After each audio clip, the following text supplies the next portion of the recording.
तो शुरू करने से पहले आपको 2-3 बातें आपको बोलना चाहता हूँ। उसको ध्यान में रखेंगे तो आपको बुरा भी कम लगेगा और बात भी समझ में आएगी। हमारे शास्त्रों में गुरु का मतलब दिया गया भारी। तो बोल रहे 2 शब्द हैं, गरु और गुरु। गरु का मतलब है पशु और गुरु का मतलब है हैवी, भारी। तो जो गुरु भारी बात नहीं बोलता वो गरु पशु के समान है, और जो पशु के समान व्यक्ति होगा वो अपने अनुयायियों को भी पशु बना के छोड़ेगा। पहली बात, इसका मतलब क्या है? इसका मतलब ये है कि जब भी गुरु के पास जाओ तो हमारे शास्त्रों में बोला है दांत में तिनका दबा के जाना चाहिए। दांत में तिनका दबाने का मतलब है कि बहुत ही विनीत भाव से जाना चाहिए। विनीत भाव से क्या मतलब है कि गुरु अगर कड़वी बात बोलेगा बुरा नहीं मान सकते, और बुरा मान गए तो प्रॉब्लम है। हम लोग आपके पास आए हैं, आपको एक भगवान की तरफ से एक अवसर जो आपको भी मिला, हमें भी मिला, कि आपको जो शास्त्रों का प्रमाणिक ज्ञान है आपके साथ में साझा करें, आपको बताएं उसके बारे में। क्यों बताएं आपको? एक आशा के साथ में। एक आशा है हमारे आपसे कि आप उसका पालन करेंगे। पालन नहीं किया तो बेकार है। सुनने का मतलब होता है करना। जैसे एक आदमी किराने की दुकान पे गया, उसने बोला भैया 1 किलो दाल देना। व्यस्त था, उसने नहीं दिया। उसने दोबारा बोला भैया 1 किलो दाल देना, उसने नहीं दिया। उसको गुस्सा आ गया, तो उसने बोला भाई तुमने सुना नहीं क्या? ऐसे ही बोलते हैं ना, तुमने सुना नहीं क्या? जैसे आप अपने जो आपके एम्प्लॉइज हैं, वो कोई आपने काम बोला, उसने नहीं किया तो आप बोलते नहीं उसको, मैं सुनता नहीं, सुनाई नहीं दे रहा तेरे को, बोलते नहीं बोलते। तो ऐसा थोड़ी ना कि वो बहरा है, उसको सुन रहा है उसको, लेकिन उसने किया नहीं, तो आप क्या बोलते हो? तूने सुना नहीं। आप ये नहीं बोलते कि तूने किया क्यों नहीं, वो तो दिख ही रहा किया नहीं उसने। तो लेकिन हम लोग ये बोलते हैं कि तूने सुना नहीं, सुने ना क्यों? तो इसका मतलब है सुनने का मतलब करना, अगर किया नहीं तो मतलब सुना नहीं। मेरी बात समझ रहे हो आप? यहाँ तक मेरे साथ हो आप? अगर आपको बीच में कोई बात समझ नहीं आए तुरंत रोक देना और पूछ लेना, क्योंकि एक नींव बना के चल रहे हैं। अगर बीच में कोई बात समझ नहीं आई तो ऊपर की जो आगे वार्ता लेके जाएंगे वो दिमाग में घुसेगी नहीं बात, नहीं? तो आप सुन रहे हो या नहीं सुन रहे, ये अभी पता नहीं चलेगा, ये बाद में पता चलेगा कि आपने किया कि नहीं किया, पता चलेगा। जैसे स्त्री गर्भवती होती है, पता चल जाता है, नहीं? ऐसे ही आप करोगे, गुरु की बात मान ली तो पता चल जाएगा कि मान रहे हो कि नहीं मान रहे हो।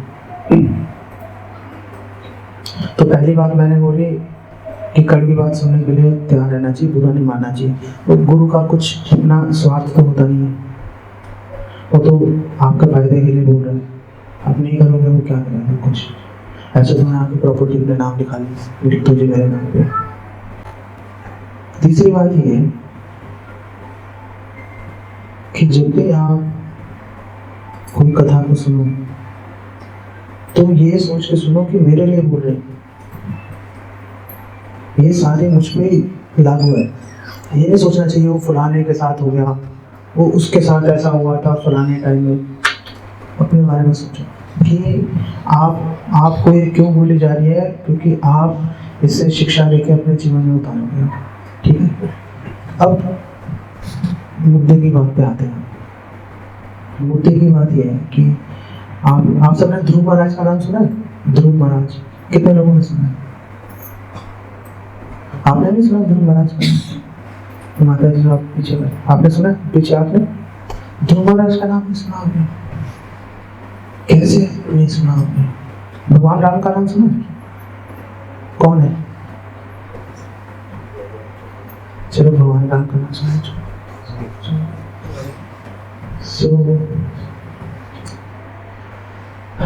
सो महाराज ध्रुव छोटे से बालक थे। तो ब्रह्मा जी है, ब्रह्मा आपको वंशावली बता दूं, क्योंकि आपने सब जगह अपने वंशावली लगा रखी है ना, अपने मंदिर में भी गई है, यहाँ भी लगाई है। आपको वंशावली बताता हूँ। तो ब्रह्मा जी हैं, तो ब्रह्मा जी के बाद ब्रह्मा जी के पुत्र हुए, अनेक पुत्र है, उसमें से एक पुत्र है स्वयंभू मनु। फिर स्वयंभू मनु के आगे पुत्र हुए, दो पुत्र हुए, उत्तानपाद और प्रियव्रत। फिर उत्तानपाद के आगे दो बच्चे हुए, ध्रुव और उत्तम। ठीक है, तो हम ध्रुव महाराज की बात कर रहे हैं। तो जो राजा उत्तानपाद है उनकी दो वाइफ थी, पहले अलग था। और खासकर जो क्षत्रिय राजा होते थे वो कई शादियां कर सकते थे। एक राजा थे चित्रकेतु, ये बात है सतयुग की, आज से करीब 12 करोड़ वर्ष पहले की बात है। उस समय वो राजा थे चित्रकेतु, उनकी 1 करोड़ रानियां थी, उनकी 1 करोड़ रानियां। तो उत्तानपाद की तो 2 ही थी रानियां, कोई ऐसी बड़ी बात नहीं है। सो 2 पत्नियां थी, सुनीति और सुरुचि। सुनीति बड़ी थी, सुरुचि छोटी थी।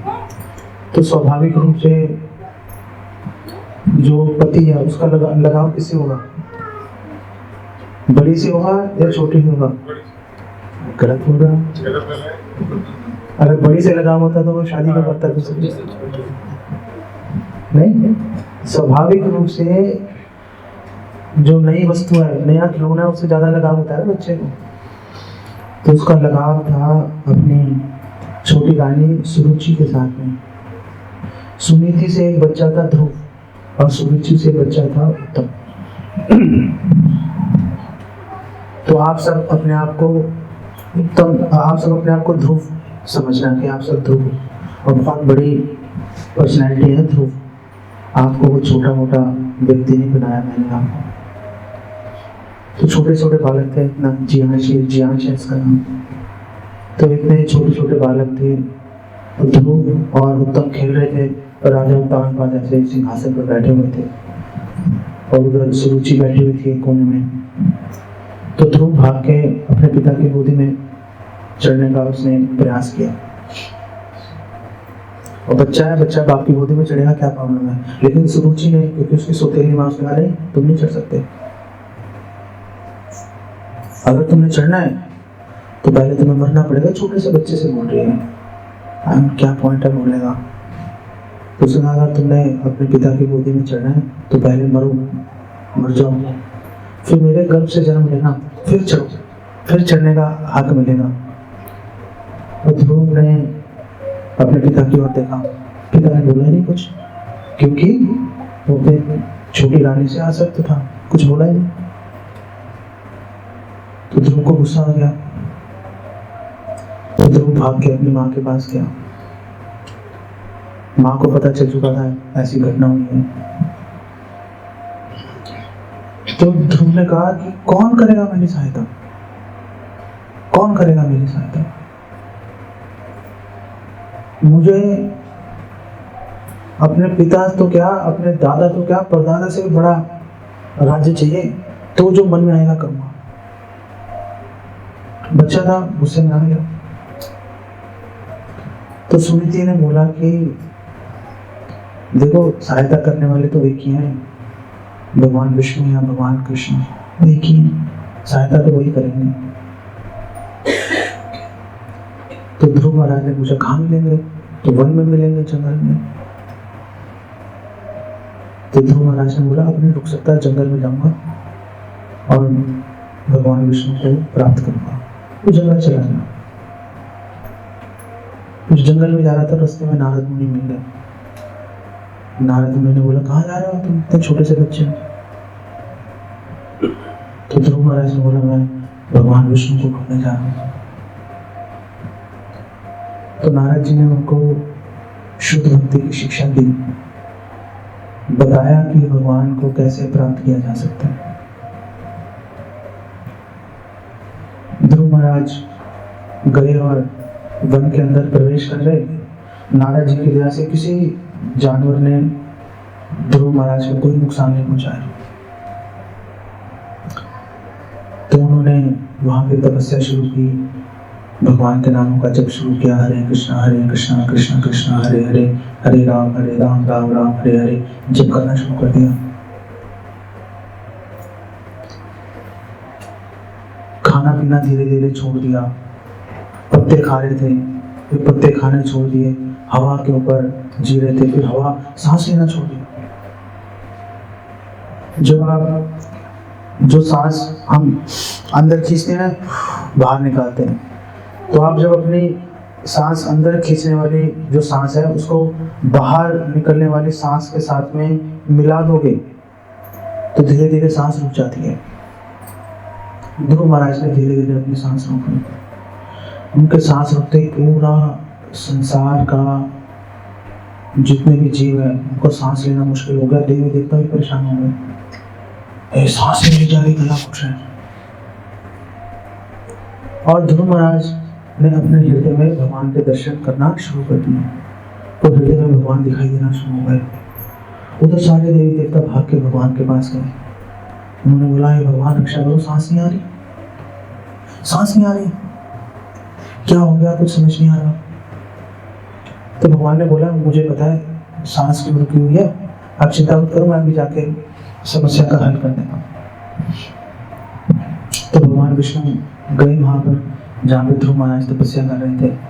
ध्रुव महाराज समाधि में बैठे हुए हैं, अपने हृदय में भगवान को देख रहे हैं। संता सदैव हृदयेषु विलोकयन्ति, जो संत होते हैं हमेशा अपने हृदय में भगवान को देखते रहते हैं। ध्रुव महाराज देख रहे थे, अचानक उनको भगवान के दर्शन होना बंद हो गए। अच्छे वाले अंदर देख रहे थे, अचानक बंद हो गया। जैसे सपोज आपका इंटरनेट बंद हो जाए तो कितनी परेशानी हो जाती है, नहीं है, होती नहीं। पानी वानी बंद हो जाए इतना सहन कर लेते हैं, इंटरनेट बंद होते ही 1 मिनट झेलना मुश्किल हो जाता है। बिना वाईफाई के काम नहीं चलता आजकल। तो ध्रुव महाराज एकदम बेचैन हो गए। ऐसे नारद जी के साथ भी हुआ था। अपने पिछले जन्म में नारद जी एक दासी के पुत्र थे, तो उनको भक्तों से मिले, भक्तों ने बताया भगवान के दर्शन कैसे होंगे। तो उन्होंने भगवान के नामों का जप किया और अपने हृदय में भगवान को देखना शुरू कर दिया।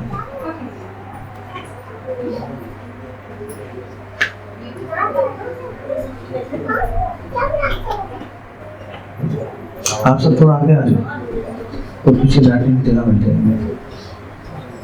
आगे आ जाओ, हमें काफी आगे आ जाओ।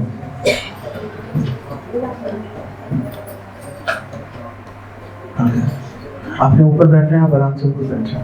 हाँ ठीक है, कोई असुविधा नहीं होनी चाहिए। तो ऐसे ही नारद जी ने भी पहले तो अपने पिछले जन्म में एक दासी के पुत्र थे, घरों में बर्तन वर्तन मांझ के उनकी माँ गुजारा करती थी। तो भक्तों का संग मिला, नारद जी को छोटे से बालक थे, तो भक्तों से पता चला भगवान का नाम लेने से भगवान के दर्शन हो जाते हैं। भगवान का नाम लिया, हृदय में भगवान के दर्शन शुरू हो गए। और जंगल में बैठे हुए थे, भगवान के दर्शन कर रहे थे, अचानक दर्शन बंद हो गए। अचानक वो पिक्चर नहीं बंद हो गई हृदय के अंदर, एकदम हड़बड़ा गए। आंखें खोली तो सामने भगवान खड़े थे। जो लोग अपने हृदय में देख रहे थे वही सामने बिल्कुल एज इट इज भगवान सामने दिखाई देना शुरू हुआ। तो ध्रुव महाराज के साथ भी ऐसा ही हुआ। तो ध्रुव महाराज ने जैसे ही हृदय में भगवान दिखाई देना बंद हुए, आंखें खोली, हड़बड़ा के सामने भगवान खड़े थे। तुरंत ध्रुव महाराज ने भगवान को प्रणाम किया और फिर भगवान की स्तुति गाई ध्रुव महाराज ने। आप भागवतम पढ़ेंगे 4वां स्कंद, तो उसमें आपको स्तुति मिल जाएगी आपको। तो भगवान को तो पता ही है ध्रुव महाराज किस लिए आए थे, कि अपने परदादा ब्रह्मा जी से भी बड़ा राज्य मिलेगा करके गए थे, लेकिन भगवान के सामने बोल नहीं पाए। तो भगवान ने बोला, भगवान विष्णु ने, तो मुझे पता है तुम तपस्या क्यों कर रहे थे, मैं तुम्हें राज्य दूंगा और 36,000 साल तक तुम पहले तो पृथ्वी पे राज्य करना, फिर वहां चले जाना ध्रुव लोक, पोल स्टार, वहां पे आराम से सुख से रहना, कोई परेशानी नहीं। तो ये सुन के ध्रुव महाराज को खुशी हुई होगी या दुख हुआ होगा? क्या कहते हो? जो मन की इच्छा थी पूरी हो गई, तो खुशी हुई होगी क्या दुख हुआ होगा? हाँ, खुशी होगी। जब मैं सीए कर रहा था तो मैं लॉ का पेपर, उसमें एक लॉ होता है, तो लॉ का एक पेपर था, तो हमने 3-4 महीने एक टीचर से कोचिंग लिया। तो उसका कोचिंग का आखिरी दिन था और 2 दिन बाद एग्जाम था। तो उसने एक स्पेशल क्लास ली उसने, और उसने बोला देखो मैंने जो तुम्हें पढ़ाना था पढ़ा दिया, अब तुम परसों जाके एग्जाम हॉल में बैठोगे और तुम्हारे सामने कोई क्वेश्चन आ गया जिसका तुम्हें आंसर नहीं आता, कोई क्वेश्चन आ गया जिसका तुम्हें आंसर नहीं आता, हो जाता है नहीं? तो उसने बोला कि तुम पूरा जोर लगाना सोचने के लिए कि इसका आंसर क्या हो सकता है। अब पूरा जोर लगा लोगे ये सोचने में आंसर क्या होगा, उसका बिल्कुल उल्टा लिख के आ जाना, क्योंकि अगर वही होता आंसर तो क्वेश्चन पेपर में नहीं आता कभी भी, क्वेश्चन पेपर में बिल्कुल घुमा फिरा के आएगा। तो अगर आंसर यही होता कि उनको खुशी हुई तो मैं क्यों पूछता ये क्वेश्चन। तो ध्रुव महाराज को बहुत दुख हुआ, उनकी इच्छा पूरी हो गई। तो सवाल यह है कि दुख क्यों हुआ? इच्छा पूरी होने पे तो सुख मिलना चाहिए था। तो दुख तब होता है इच्छा पूरी होने पर, एक ही कंडीशन में दुख होता है। आपने इच्छा की पूरी हो गई तो एक ही कंडीशन में दुख होगा, कौन बताएगा? हाँ, जब उससे ज्यादा सुख मिलने की सामने दिख जाए, उससे ज्यादा सुख भी मिल सकता था। ये जो चीज मैं ढूंढ रहा था, जो मेरी इच्छा थी, ये तो बेकार थी इच्छा, अब पता चल गया कि इससे और ज्यादा अच्छी इच्छा भी हो सकती थी, नहीं तो दुख होगा कि नहीं होगा? तो लॉजिक, आपने एक लॉजिक लगाया, अब उसके ऊपर एक लॉजिक और आ गया, पिछला लॉजिक कट गया। लॉजिक से चल रहे हैं हम, बिना लॉजिक के नहीं चल रहे। भगवत गीता में भी भगवान कृष्ण कह रहे हैं परम दृष्ट्वा निवर्तते, जब कोई ज्यादा श्रेष्ठ वस्तु मिल जाए तो कम श्रेष्ठ वस्तु का महत्व नहीं रहता। भगवान कृष्ण भी कह रहे हैं भगवत गीता में। तो सवाल यह है कि ब्रह्म लोक जो कि सबसे श्रेष्ठ लोक है, उससे भी अच्छा लोक मिल गया पृथ्वी पर 36,000 साल राज्य करने के बाद। और भगवान ने ये भी बोला, एक बात और भी बोली भगवान ने बोला कि 36,000 साल तुम राज्य करोगे और 36,000 साल तक तुम बूढ़े नहीं होंगे, जवान के जवान बने रहोगे। कमाल है, ये कमाल की बात है नहीं? फिर भी ध्रुव महाराज को दुख हुआ, इतना दुख हुआ ध्रुव महाराज को कि ध्रुव महाराज को 2 बातें सोची। ध्रुव महाराज ने 2 बातें सोची।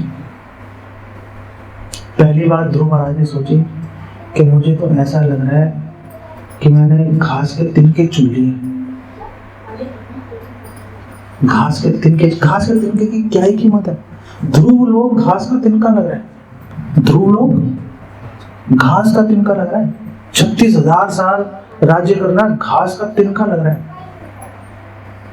और दूसरी बात क्या सोची कि हीरे मिल सकते थे, कांच के टुकड़े ले आया। हीरे मिल सकते थे, कांच के टुकड़े ले आया। आप सोचो कि ध्रुव लोक के सामने, ध्रुव लोक जिसे घास का तिनका या कांच के टुकड़े लग रहे हैं, ऐसी कौन सी चीज उसने देख ली होगी कि इतना तुच्छ हो गया वो वस्तु? नहीं, प्रभु की सेवा, प्रभु की सेवा करने का अवसर मिल रहा था, लेकिन क्योंकि मन में गलत इच्छा पाली हुई थी, ऐसे हाथ से निकल गया। कई हजार साल के बाद, कई हजार साल बीत गए, 25-30 हजार साल बीत गए समझ लो। तो एक बार नारद जी मिलने गए ध्रुव महाराज से। नारद जी तो गुरु हैं ध्रुव महाराज के। तो नारद जी ने बोला तुम तो बहुत अच्छे व्यक्ति हो, देखो कितना सुख से रह रहे हो। तो ध्रुव महाराज का सिर शर्म से झुक गया। ध्रुव महाराज का सिर शर्म से झुक गया। और ध्रुव महाराज ने बोला नारद जी को कि मैं तो पहले अपनी गलती पे पछता रहा हूँ, आप ऊपर जले पे नमक छिड़कने आ गए ऊपर से। आप समझे मेरी बात? आइए आइए बैठिए, आगे आ जाओ माता जी, थोड़ी आगे आ जाओ, पीछे उनको बैठने की जगह मिल जाएगी ना, तो आप आगे आ जाओ और आगे आ जाओ।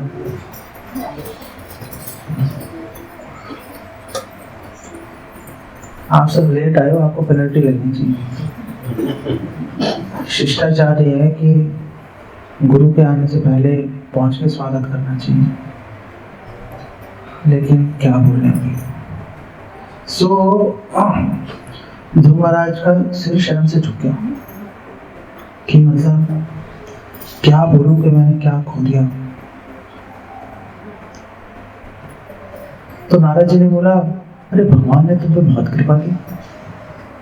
नहीं, भगवान ने तुम पे बहुत कृपा की। तो ध्रुव महाराज ने बोला, अब आप सुनना ही चाहते हो तो सुन लो। तो मेरे साथ धोखा हो गया। तो नारद जी ने बोला, क्या हो गया, क्या हो गया? अच्छा, आप सब लोग कौन हो? मैंने शुरू में बोला था, आप सब कौन हो? याद रखना इस बात को, याद रखना। तो ध्रुव महाराज ने बोला, मेरे साथ धोखा हो गया, मुझ पर भगवान ने कृपा नहीं की। नारद जी ने कहा, क्यों नहीं की? पूरी पृथ्वी पे राज कर रहे हो, 36,000 साल तक करते रहोगे, फिर ध्रुवलोक में भी जाओगे, वहां भी मजे हैं। तो ध्रुव महाराज ने बोला, जैसे इन्होंने बोला अभी, ध्रुव महाराज ने बोला, अगर भगवान असली वाली कृपा करते तो साथ ही ले जाते, असली वाली कृपा करते साथ ले जाते। और ध्रुव महाराज अपने मन में लज्जित थे कि गुरु के पास गए तो थे, नारद जी के पास गए, नारद जी ने उनको शिक्षा भी देने की कोशिश की, लेकिन मन में इच्छाएं इतनी ज्यादा थी कि गुरु की बात सुन नहीं पाए। गुरु ने बताने की कोशिश की थी, सुन नहीं पाए। आजकल तो गुरु बता ही नहीं रहे। आजकल कोई गुरु है? आज के गुरु तो ये तक नहीं कहते कि प्याज लहसुन छोड़ दो। कहते हैं कोई? कहते हैं? किसी गुरु को कहते सुना है प्याज लहसुन छोड़ दो, चाय छोड़ दो? क्योंकि उनको पता है कि जिस दिन इसको बोला प्याज लहसुन छोड़ दो, चाय छोड़ दो, उसी दिन ये भाग जाएगा, उसी दिन भाग जाएगा। और जो ये 1000 2000 बीच बीच में आके मुझे देता है, वो भी जाएंगे हाथ से। चल रही है गाड़ी, चलते रहने दो भाई। तो वो गुरु नहीं है, वो क्या है? गरुड़। वो पशु के समान है। लेकिन गलती किसकी है? गलती हमारी है। गलती हमारी है कि हम ऐसे गुरु के पास चले गए जो धन को अहमियत दे रहे थे, हमारे भलाई के बारे में कम सोच रहे थे, पैसे के बारे में ज्यादा सोच रहे थे। आपको ये मैं बात क्यों बता रहा हूं? आपको ये बात इसलिए बता रहा हूं कि ऐसे गुरु के पास जाओ जो आपका कान मरोड़ के आपको सीधे रास्ते में चलाए। ये मान के चलना चाहिए कि हमें समझ नहीं है हमारे अंदर। मैं आपसे अभी 10 क्वेश्चन पूछूंगा, आप उनके 10 के 10 के गलत आंसर दोगे, मुझे पता है। क्यों? क्योंकि हमारे में समझ की कमी है। तो ऐसे गुरु के पास आप जाएं जो आपको सही मार्गदर्शन दे सके, जो आपको बताए कि आप कितना ही धन दौलत कमा लो, मृत्यु सर्वहरश् चाहम, भगवान कह रहे हैं मृत्यु के समय सब छीन लूंगा। तो फिर ऐसी कौन सी दौलत कमाने के लिए प्रयास करें जो कभी छीनेगी नहीं? नेहा विक्रम नाशोस्ते, प्रत्यवायो न विद्यते सुअल्पमपि अस्य धर्मस्य त्रायते महतो ज्ञान। ऐसा कौन सा धन है जो ना तो नष्ट हो रहा है ना तो कमी हो रहा है, और जो हमें बड़े से बड़े खतरे से बचाने की ताकत रखता है। क्या टाइम हो गया? यहाँ घड़ी नहीं लगेगी?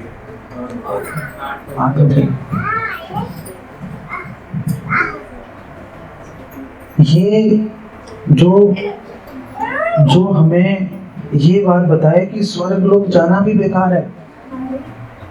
जैसे ध्रुव महाराज जो स्वर्ग लोक से बहुत ऊंचा लोक है, ध्रुव लोक, वो प्राप्त करने पर भी खुश नहीं थे, तो स्वर्ग लोक का कहना ही क्या। भगवद गीता में भगवान कृष्ण बोलते हैं, तेतम भूत्वा स्वर्ग लोकम विशालम क्षणे पुण्य मृत्यु लोकम विशन्ति, कि हमने बहुत अच्छे काम किए, स्वर्ग लोक पहुंच गए, लेकिन स्वर्ग लोक में स्थायी रूप से नहीं रह सकते। स्वर्ग में भोग करेंगे, पुण्य खत्म हो जाएंगे, वापस यहाँ पे आना पड़ेगा। तो फिर क्यों जाए ऐसी जगह पर जहाँ पर वापस आना पड़ेगा? क्यों ना भगवान के धाम जाए, जिसके बारे में भगवान कह रहे हैं यत् गत्वा न निवर्तन्ते, जहाँ एक बार चले गए वापस नहीं आ सकते, और भगवान की सेवा का अवसर मिलेगा, वो बोनस है। तो उसके लिए क्या करना पड़ेगा? उसके लिए हमें अपनी इच्छाओं को देखना पड़ेगा। हमारे मन में क्या इच्छाएं चल रही हैं, क्या जो हमारे मन में इच्छाएं हैं, क्या वो हमें धोखे में डालने वाली है या हमारा कल्याण करने वाली है? क्या हम किसी ऐसे गुरु की शरण में जा रहे हैं, ऐसे गुरु का संग ले रहे हैं जो कि हमें, जिनमें ये ताकत है, जैसे श्रील प्रभुपाद है, इसलिए तो हम इनकी फोटो साथ लेके घूमते हैं, जिनमें ताकत है हमें इस भौतिक संसार से बाहर निकाल के भगवान के धाम में पहुंचाने की। तो अब ये सवाल है, अब टेस्ट करेंगे कि आपने सुना कि नहीं सुना। और वो टेस्ट कैसे होगा? मैंने आपसे पूछा था सुनने का मतलब क्या है? करना नहीं, सुनने का मतलब है करना। तो अब जो आपको ये आपको बहुत ही एक जो नींव है, आपके भगवान के धाम जाने के लिए जो नींव है, वो आपके सामने बनाई है। नींव बनाना हमारा काम है, उसके ऊपर महल खड़ा करना आप लोगों का काम है। आप लोग मेहनत करोगे, खड़ी कर लेना, नहीं तो नींव है, नींव के ऊपर इमारत खड़ी नहीं की तो नींव बेकार हो जाती है। नहीं बेकार हो जाएगी ना। मैं दिल्ली में रहता हूँ, मेरे बगल में जो मकान है, तो उन्होंने वो मकान बनवाना शुरू तो किया था, नींव भरवाई, फिर पता नहीं क्या हुआ, आगे बात नहीं बढ़ी, तो धीरे धीरे वो नींव भी खत्म हो गई, और बारिश का पानी पड़ता रहा, 2-3 साल में खत्म हो गई नहीं। तो हमने आपको नींव बना दी। हम आपको वो नहीं बता रहे जो आपको सुनने में अच्छा लगेगा, हम आपको वो बता रहे हैं जो आपके लिए अच्छा है। सुनने में अच्छा और आपके लिए अच्छा होना, दोनों में फर्क है। मीठी बोली सेहत के लिए हमेशा अच्छी नहीं होती, स्वाद में अच्छी होती है। अगर रोग को दूर करना है तो कड़वी गोली खानी पड़ेगी, आपको। वो कड़वी गोली खाने के लिए आपको डॉक्टर के पास जाके वो लानी पड़ेगी, और डॉक्टर का नाम गुरु है। अगर आप किसी ऐसे गुरु के पास जा रहे हो जो आपको कड़वी दवाई नहीं दे रहा, तो समझ लो कहीं ना कहीं प्रॉब्लम है,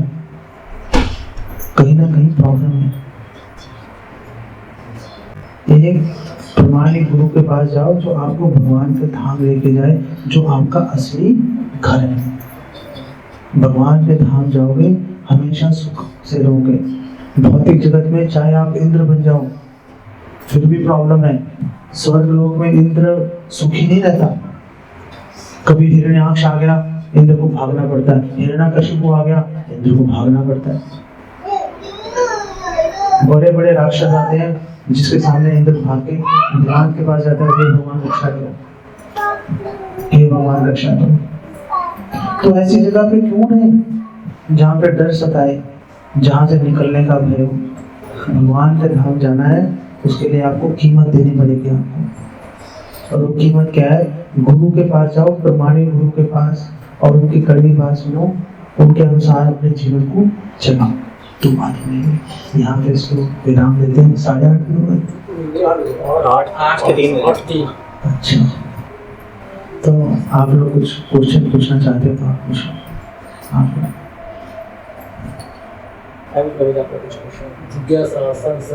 किसी भी सब्जेक्ट में स्मॉल बेसिक बता नहीं सकते, बिल्कुल ऐसे कोई जिज्ञासा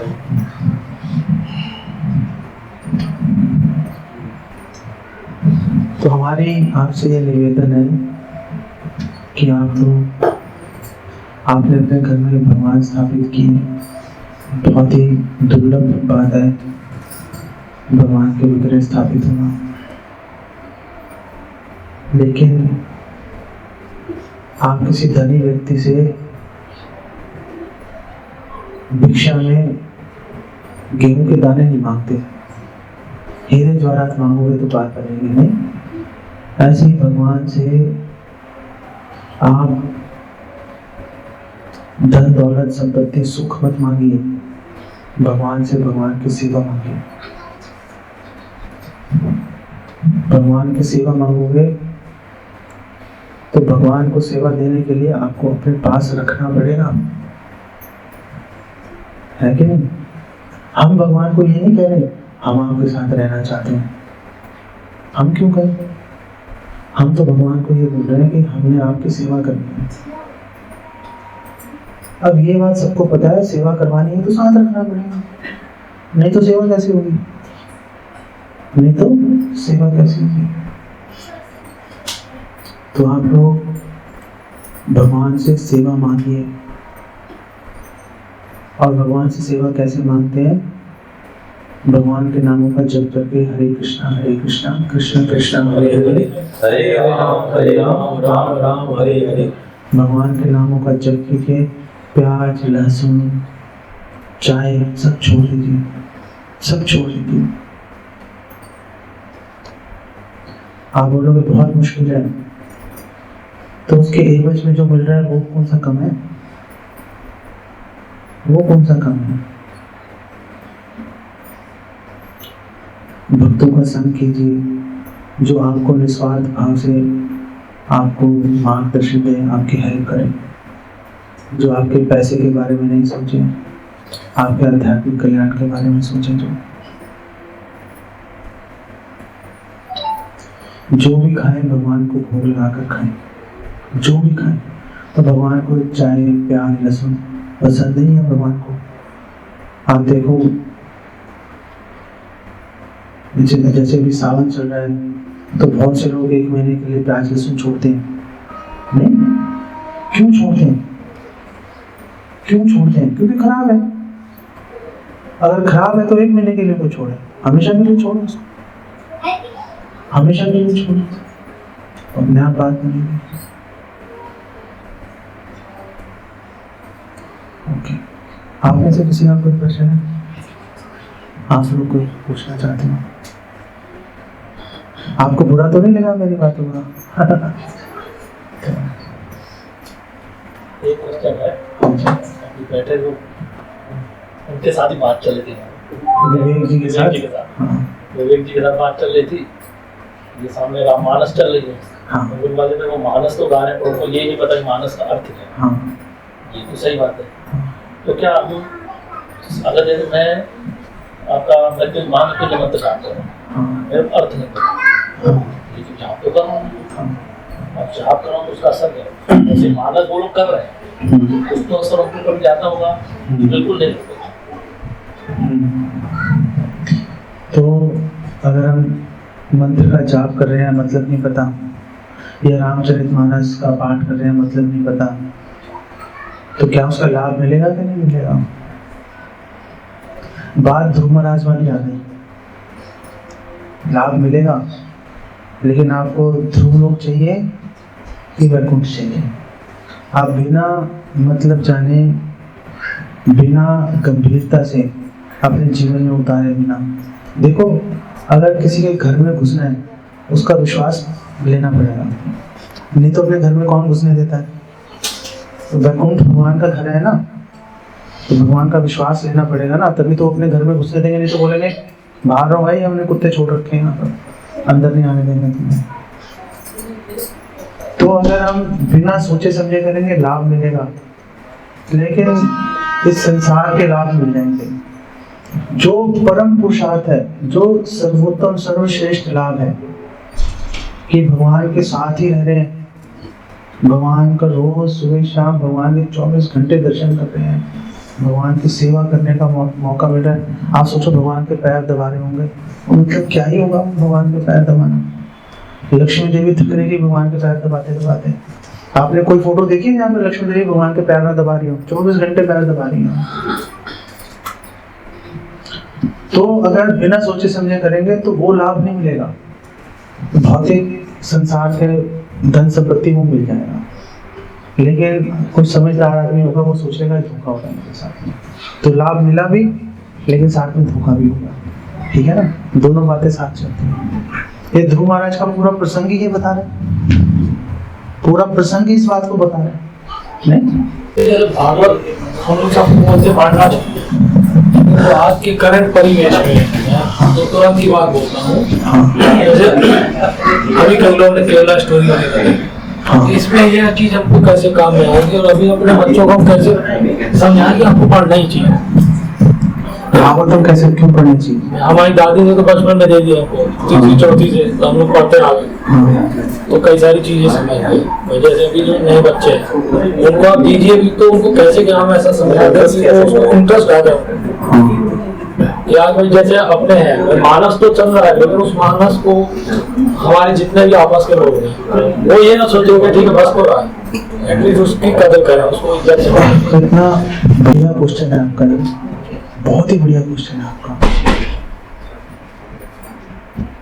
रामचरितमानस भी बच तो रहा है, लेकिन सारी बात समझ थोड़ा ना आ रही है। तो रामचरितमानस तो चलो एक लिखी हुई चीज है, लेकिन उसको समझाने वाला भी तो कोई गुरु चाहिए जो उसको समझाएगा। अभी रुक जाओ प्रभु 2 मिनट, और इसको समझाने वाला भी तो चाहिए। तो जैसे भागवतम है, अब भागवतम को एक कृष्ण जी देना चाहिए। जैसे भागवतम है, भागवतम में जो भगवान कृष्ण की लीलाएं 90 लीलाएं हैं भगवान कृष्ण की। तो ये श्रील प्रभुपाद जी की फोटो लगाई है ना हमने यहाँ पर, इन्होंने उन 90 लीलाओं को, इसमें 90 अध्याय हैं और बिल्कुल सरल हिंदी के अंदर उन 90 लीलाओं का वर्णन किया और उसको एक्सप्लेन किया कि भगवान क्यों कर रहे हैं वो लीलाएं। तो हम लोग क्या कर सकते हैं कि हम लोग जैसे शाम को 15-20 मिनट आधा घंटा सारे परिवार के लोग बैठ के इसको खोलें और इसको पढ़ें। 1 पन्ना पढ़ें, 2 पन्ने पढ़ें। अब लग गया कि हाँ 15-20 मिनट हो गया, कल पढ़ेंगे, वहीं पे बंद कर दो, अगले दिन वहां से आके पढ़ना शुरू कर दो। धीरे धीरे धीरे धीरे आप जो है 4-5-6 महीने में पूरी पुस्तक आप पढ़ लेंगे, तो भगवान की लीलाएं भी पता चल जाएंगी और क्यों कर रहे हैं वो भी पता चल जाएगा। आजकल जो नए बच्चे हैं, यूथ है, वो लॉजिक पे चलते हैं। सही कह रहा हूँ गलत कह रहा हूँ? आप उनको लॉजिक दोगे बात समझ में आ जाएगी। तो हम ये कह रहे हैं कि भगवान की भक्ति करो, लेकिन हम साथ में लॉजिक भी दे रहे हैं, हम तर्क भी दे रहे हैं कि क्यों करना चाहिए, हमें क्या मिलेगा उससे, नहीं करने से क्या नुकसान है। हम वो लॉजिक सारे देते हैं, वो सारे तर्क लॉजिक इस पुस्तक में लिखे हुए हैं, इसमें भगवद गीता में और भी पुस्तकें हैं। तो अगर हम जो नए बच्चे हैं उनको अगर हम भक्ति में जोड़ना चाहते हैं, हमें उनको तर्क सहित ज्ञान देना पड़ेगा। उसके लिए हमें तर्क सहित ज्ञान लेना पड़ेगा। आप लीजिए, जैसे जो हमारा सेंटर है सिद्धि कैंप में, वहाँ पर हर संडे को कितने बजे होता है? 6 बजे शाम को 2-3 घंटे का प्रोग्राम होता है, पूरा कीर्तन होता है। जैसे हम यहाँ पे कर रहे हैं ना, बिल्कुल ऐसे कीर्तन भगवान की आरती करते हैं, कीर्तन करते हैं, लेक्चर करते हैं, उसके बाद सबके लिए प्रसाद होता है। और इस्कॉन जो हम हरे कृष्णा वाले हैं, वो प्रसाद हम लोग दोने के अंदर नहीं देते, हमें दोने का प्रसाद नहीं पसंद आता, हम तो पूरी थाली भर के प्रसाद देते हैं। तो पूरा आकंठ गले तक भरना चाहिए ताकि घर जाकर कुछ खाने की आवश्यकता नहीं रहे। तो आप बच्चों को लेके आइए, उसमें भाग लीजिए, और कोई धन की आवश्यकता नहीं है, हम सब जेबें खाली करके आओ, फोन भी घर छोड़ के आओ, और उस प्रोग्राम को अटेंड करो, प्रमाणिक ज्ञान लो, कीर्तन में भाग लो, प्रसाद भगवान का ग्रहण करो। देखो कि बिना लहसुन प्याज के कितना स्वादिष्ट प्रसाद होता है, कितना स्वादिष्ट लगेगा। आप आके ग्रहण कीजिए, तो धीरे धीरे आपका मन लग जाएगा उसके अंदर। तो स्वाभाविक रूप से आप माला करने शुरू कर दोगे, स्वाभाविक रूप से प्याज लहसुन छोड़ दोगे आप। मैं भी बहुत खाता लहसुन, तो खैर हमने कभी नहीं खाया, पता नहीं लोग कैसे खाते हैं लहसुन। प्याज तो मैं भी बहुत खाता था, लेकिन जब भक्तों के साथ रहना शुरू किया तो पता ही नहीं चला कैसे छूट गया। कुछ अलग से प्रयास भी नहीं किया, छूट गया अपने आप। चाय कब छूट गई पता भी नहीं चला। चाय के तो हमारे पास विकल्प बहुत सारे हैं। अगर आपने चाय पीनी हो तो जड़ी बूटियों की हर्बल टी आती है, वो पी लीजिए, काम हो जाता है, उससे आपकी सेहत भी ठीक रहेगी। और कॉफी पीनी है तो धनिया है ना, साबुत धनिया, उसको तवे पे फ्राई करके एकदम काला कर लो, उसको पीस लो और उसको दूध में डाल के पियो, आपको लगेगा बिल्कुल कॉफी पी रहे हो। आप कॉफी को मिस ही नहीं कर सकते, आपको लगेगा ये तो कॉफी है लेकिन हर्बल है और आपके शरीर को फायदा भी देगी। आप प्याज लहसुन छोड़ दोगे, प्याज लहसुन खाने से हमारा मन अशांत हो जाता है, और भगवान कह रहे हैं अशांतस्य कुतो सुखम। अगर मन अशांत है कभी सुख का अनुभव नहीं कर सकते, कभी सुख का अनुभव नहीं कर पाएंगे आप। प्याज लहसुन छोड़ते ही, भगवान का नाम लेते ही आप देखना एकदम से आपका मन शांत हो जाएगा, एकदम पीसफुल हो जाएगा। तो अगर आपने बच्चों को जोड़ना है तो उनको आप ये ग्रंथ उनको पढ़वाइए, इससे उनको लॉजिक के साथ बात कर रखिए। मैंने भी अपने जीवन में बिना लॉजिक के कोई बात स्वीकार नहीं की, तो जब मैंने इसको पढ़ा तो सारे प्रश्नों के उत्तर मिल गए, तो मैंने स्वीकार कर लिया। आप भी पढ़ेंगे, बच्चे पढ़ेंगे तो अपने आप। और दूसरी बात ये भी है, पता है, अगर चरित्र बच्चों का अच्छा होगा ना, चरित्र मजबूत होगा, आप बच्चों को कहीं भेज दो, कभी मन में टेंशन नहीं आएगी पता नहीं क्या कर रहा होगा, बिगड़ ना जाए, गलत रास्ते में ना चला जाए। नहीं, माँ बाप को ये चिंता रहती है ना। हमारे बच्चों के लिए हम ये चिंता नहीं करते, क्योंकि हमारे बच्चों का चरित्र बहुत स्ट्रांग है। हमारे जो बच्चे जो माला करते हैं, जो उनसे जुड़े हैं, जैसे ज्ञान चाहिए, बड़ा होकर कहीं हम इसको दुनिया में भेजते हैं, हम इसकी बिल्कुल चिंता नहीं करेंगे, क्योंकि हमें पता है इसका चरित्र मजबूत है। इसका हम क्यों चिंता करेंगे, चरित्र रक्षा करेगा। माँ बाप रक्षा नहीं कर सकते, बच्चे को तो बाहर निकालना पड़ेगा ना, बच्चे को समाज में छोड़ना पड़ेगा, अपने पंख फैलाएगा वो। तो उस समय अगर हम यही सोचेंगे गलत सोबत में ना पड़ जाए तो कैसे रक्षा होगी, चरित्र से रक्षा होगी। चरित्र कैसे बनेगा, अच्छे चरित्र वाले लोगों से मिलेगा, उनके साथ बैठेगा, चरित्र स्ट्रांग हो जाएगा, मजबूत हो जाएगा। जैसा संग वैसा रंग, जैसा संग करेंगे वैसे रंग के हो जाएंगे। नहीं तो मेरे लिए तो ये बात बहुत महत्वपूर्ण है कि हम अपने बच्चों को कहीं भी भेज दें। मैंने अपने बच्चे को किसी दूसरे शहर में पढ़ाई करने के लिए भेजा, तो मुझे बहुत सारे लोगों ने बोला तुम अपने बच्चे को भेज रहे हो, गलत सोबत में पड़ जाएगा, ये हो जाएगा, वो हो जाएगा। मैंने कहा कुछ नहीं हुआ, मुझे पता है उसका चरित्र मजबूत है, कुछ नहीं। लेकिन उसके लिए भक्तों के साथ उठना बैठना पड़ेगा, उनके अनुसार जीवन चलाना पड़ेगा, तब बात बनेगी ना। नहीं